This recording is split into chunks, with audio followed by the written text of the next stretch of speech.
Good इभिनिं नोंथांमोनसिम मोनसे गोदान video लाना फैबावबाय आसा खालामो नोंथांमोना बे भिडिअखौ जोबजासिम नायलांगोन होनना स' नैबे नुथाया जाहैबाय क'क्राझार जिल्लानि सिङाव थानाय पर्बतजरा ओनसोलनि खाजि गामियाव बे पर्बतजरा ओनसोलनि खाजि गामिनि रायजो राजाफ्रा सैथो देबि ब्रह्म बाथौ दुर्गा देबि ब्रह्म मन्दिरनि गाहाय जाना गुरु हेमलता ब्रह्मनि आरो बे दुर्गा फुजा कमिटिनि हेफाजाबै देग्लाय 2021 इं मायथाइनि 12 अक्ट'निफ्राय 15 अक्ट'सिम दुर्गा बिमानि फुजाखौ गाजा गोमजायै खुंफुंनाय जायो।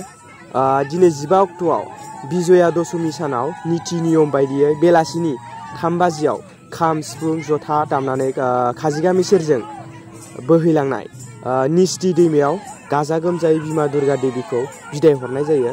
स' बिनिनो बेयो मोनसे नुथाय। स' नोंथांमोना बे भिडिअखौ जोबजासिम नायलांदो। बे भिडिअखौ दैथायहरदों जोंहा सोमखोर ब्रह्म मुंनि सासे ब्रादारा। स' बिथांनिसिम रोजा रोजा साबायखर बे भिडिअखौ दैथायहरनायनि थाखाय। दानिया नायलांदो बे नुथायखौ।